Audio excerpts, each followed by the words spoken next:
il ne faut pas qu'on fasse l'erreur. Une chose que nous faisons dans Stand Up for Cameroun pour cette transition, c'est d'étudier et d'être en contact avec les acteurs sous d'autres cieux. Nous ne sommes pas les seuls dans cette situation. Il y a beaucoup d'autres pays. Et nous sommes en train de vivre le cas du Soudan, par exemple, où le dictateur est parti, mais la dictature se maintient. Donc, tout ça doit nous permettre de tirer des leçons pour nous-mêmes.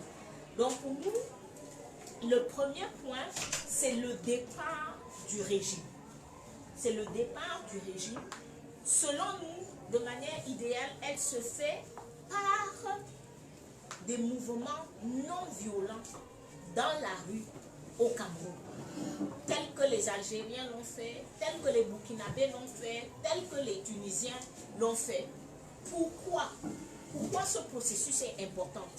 Parce que c'est une reprise de pouvoir par le peuple.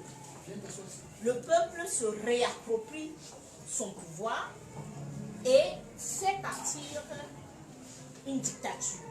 C'est très important pour l'avenir du pays.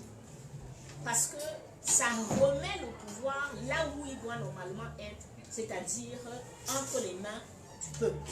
Toute autre personne qui vient par la suite, c'est que ce peuple-là est capable de m'enlever de cette chaise.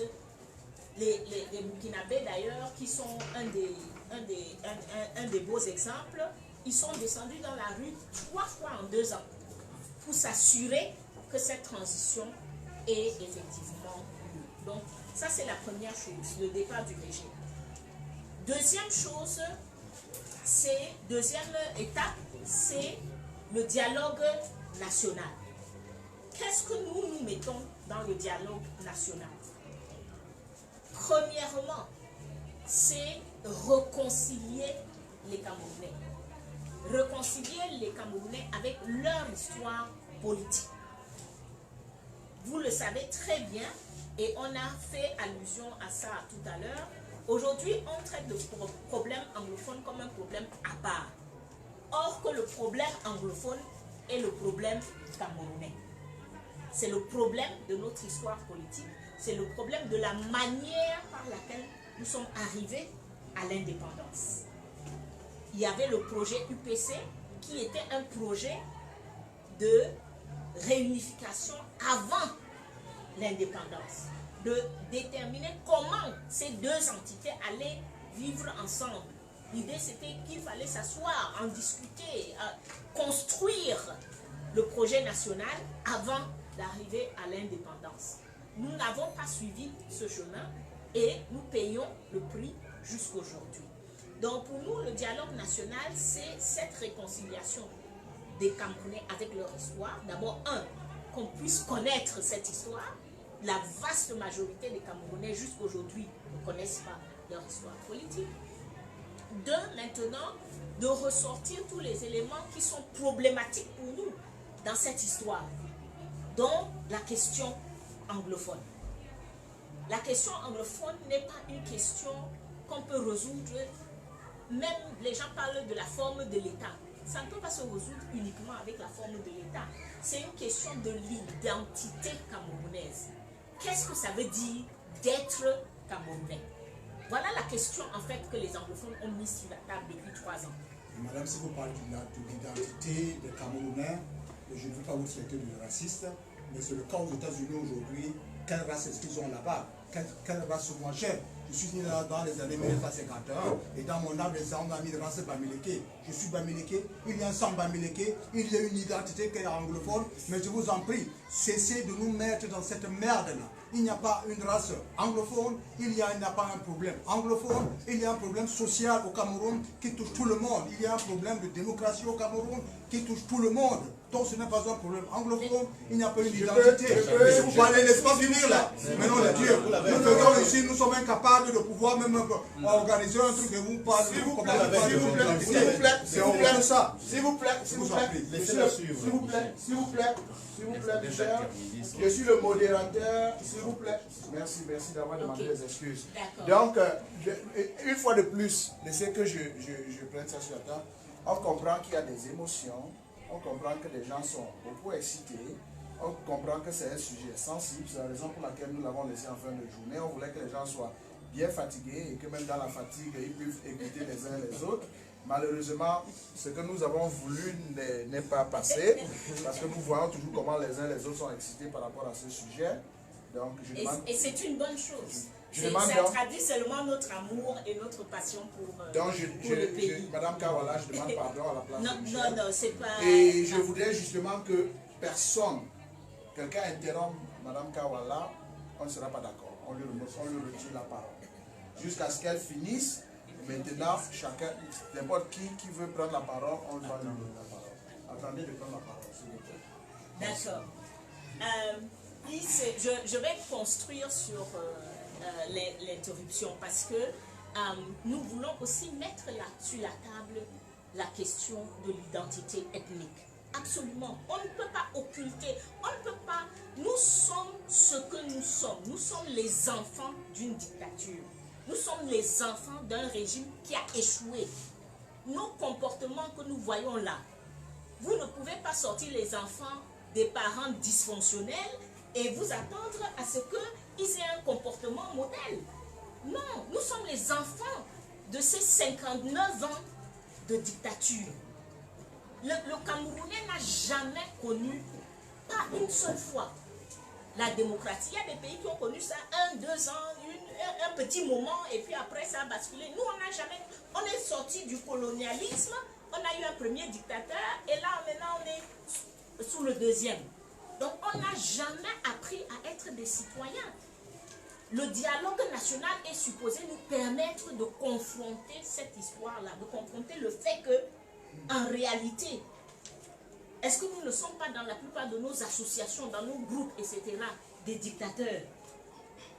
Est-ce que l'association camerounaise n'est pas l'association où le président est président jusqu'à... Il est toujours président. Oui, on reproduit cette culture-là dans nos microcosmes.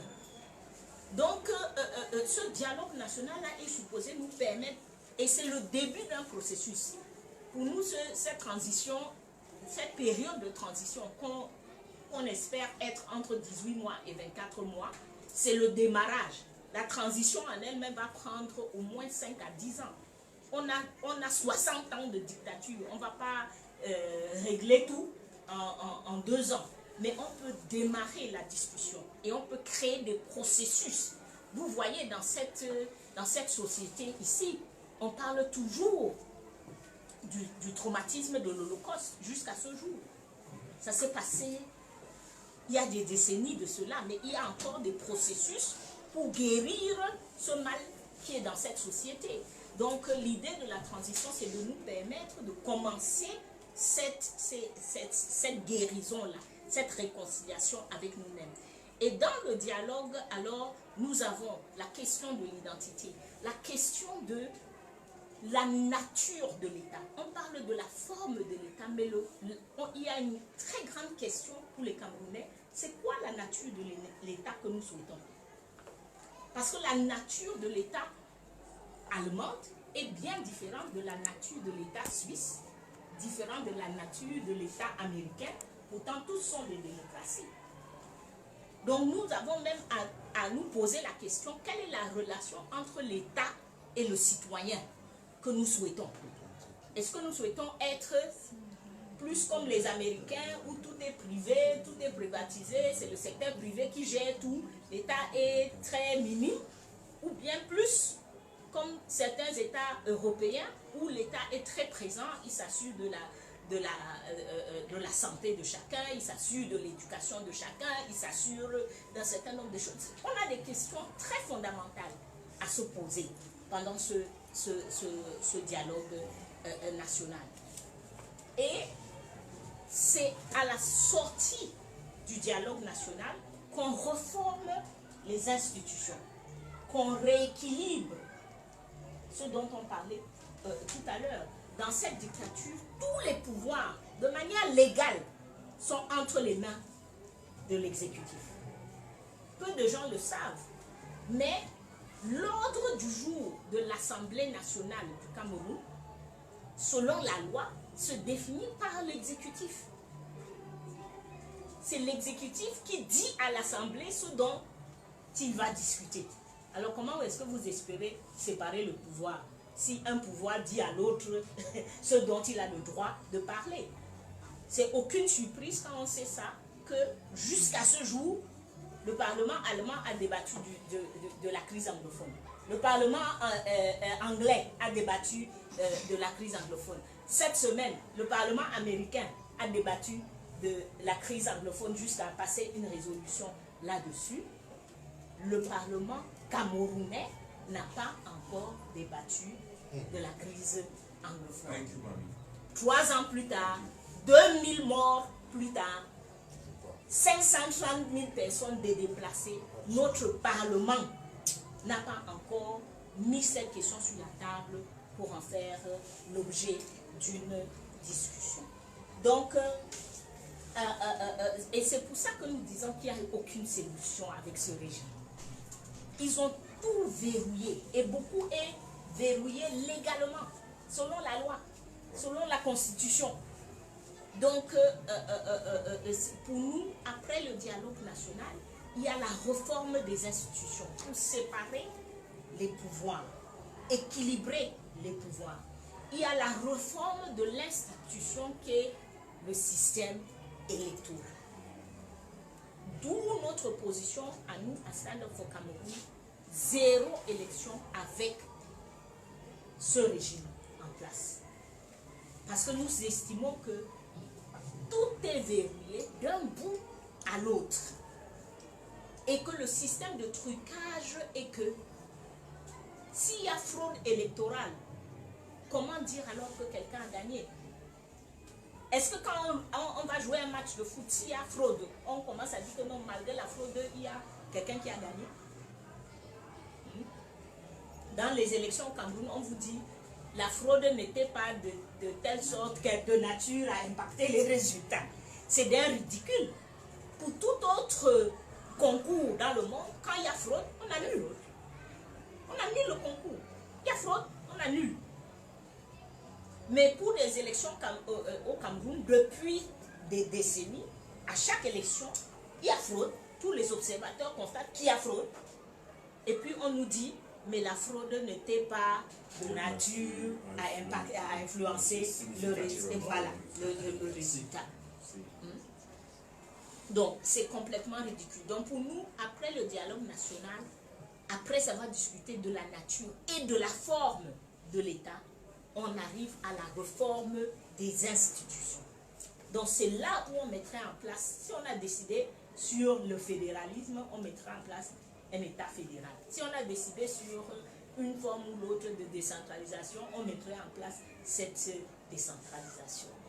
Si on a décidé qu'on aura une séparation des 2 parties du Cameroun, c'est là où on la mettra en place. Mais c'est lors du dialogue national qu'on va débattre de tout ça. Donc les discussions parfois que je nous vois avoir avant ce dialogue, avant qu'on ne commence la transition, c'est un peu des discussions inutiles.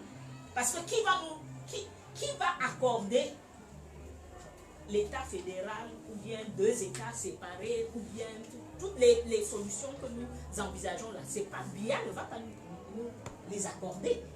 Donc il doit partir d'abord, on a la discussion et puis on décide sur la réforme. Tout au long, de manière transversale, pour nous, la 4e étape, c'est l'éducation à la citoyenneté. Parce que nous l'avons dit, nous sommes des enfants d'un État répressif et dysfonctionnel. Nous ne savons pas comment prendre de bonnes décisions en tant que citoyens. On a du mal à voter pour quelqu'un pour des raisons objectives. On a du mal. On a déjà... Vous savez pourquoi? Parce que les gens ne savent... quelqu'un a fait référence à le terme sardinard et tout ça tout à l'heure. Mais c'est une réalité de notre culture politique. C'est-à-dire, la campagne se fait avec le riz et la sardine. Mais vous savez pourquoi? Parce qu'il faut comprendre, il ne faut pas s'arrêter à la surface. Nous ne sommes pas idiots. tant que Camerounais. Pourquoi on va prendre de la sardine quelqu'un qu'on va mettre en place pendant 5 ans, dont on sait de l'avance qu'il ne va pas s'occuper de lui? C'est parce que pour le citoyen camerounais moyen, il a déjà intégré la démission de l'État. Quand vous venez en campagne là, il sait que ni toi, ni l'autre ne va rien faire pour moi. Ça, c'est, voilà sa position de départ. C'est que vous tous là, c'est un jeu et que lui, en tant que citoyen, ne va rien tirer de cette affaire. C'est sa position de départ. Madame K, 2 minutes de plus. D'accord, c'est bien comme je suis sur la 4e étape. Donc, qu'est-ce qu'il faut faire? Il faut tirer ce que je peux tirer là, en ce moment. Parce qu'il a déjà intégré la démission de l'État. Il comprend que l'État ne va rien faire pour lui en tant que citoyen. Donc la seule chose qu'il peut avoir, c'est le la petite sardine ou le pain ou le jus. C'est ça. Lui, dans sa tête, parce que nous autres, nous intellectualisons, nous disons, lui ne considère pas qu'il a un choix entre quelqu'un qui va faire quelque chose et quelqu'un qui va faire bien et quelqu'un qui va faire moins bien. Lui, il considère que j'ai le choix entre deux personnes qui ne vont rien faire. Donc, je prends la personne qui est de mon tribu, de mon ethnie. Au moins, lui, c'est mon frère. Peut-être en mangeant là-bas, il y a quelque chose qui va tomber. Et moi aussi, je pourrais ramasser. Donc, il faut qu'on comprenne cette logique et qu'on comprenne qu'on a une rééducation à la citoyenneté à faire. On doit apprendre à nos citoyens c'est quoi votre rôle, qu'est-ce que vous devrez faire, comment ça doit se passer. Et pour nous, la 5e étape et la dernière étape, ce sont les élections. Pour nous, les élections n'ont pas de sens tant qu'on n'a pas fait ces préalables. Parce que pour qu'une élection ait sens, il faut que les règles soient claires. Il faut que le choix politique soit un réel choix politique. Il faut qu'en tant que citoyen, je comprenne que cette personne que je suis en train d'élire, j'ai le droit d'aller l'enlever de cette chaise s'il ne fait pas ce qu'il est supposé faire. Donc pour nous, voilà les 5 étapes de la transition. Le dernier point qui est le point qui a créé beaucoup de bruit ici, le gouvernement de transition. Il faut un gouvernement de transition. Donc il faut un gouvernement de personnes qui vont gérer toutes ces 5 étapes-là. Et ce que je vous décris n'est rien d'original. Nous avons pris ces 5 points en étudiant la Tunisie, le Burkina, c'est tous des pays qui ont fait des transitions de 2 ans environ. Ils ont mis en place un gouvernement de transition. Mais la première chose, c'est que ceux qui sont dans le gouvernement de transition sont des personnes qui d'office sont disqualifiées de la prochaine élection. Donc pour tous ceux qui estiment qu'on va former un gouvernement de transition ici, moi je veux gérer le Cameroun. Donc je ne serai pas dans le gouvernement de transition. Hein? Donc le gouvernement de transition est d'office exclu de la prochaine élection. Si tu es dans le gouvernement de transition, tu ne peux pas être candidat à la prochaine élection. Ça, c'est la première des choses. Le gouvernement de transition, deuxièmement, est surtout composé de technocrates. Parce qu'il faut savoir, dans la réforme des institutions, là, il y a la réécriture de la Constitution. Il y a ces histoires d'équilibrer les pouvoirs. Donc, c'est pas un gouvernement de politique.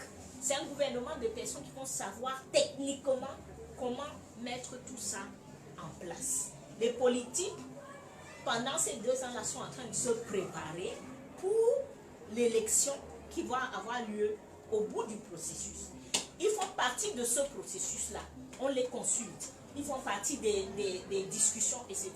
Mais ils ne sont pas dans le gouvernement de transition. Tout politique qui accepte d'être dans le gouvernement de transition, c'est d'office qu'il est disqualifié pour la prochaine élection.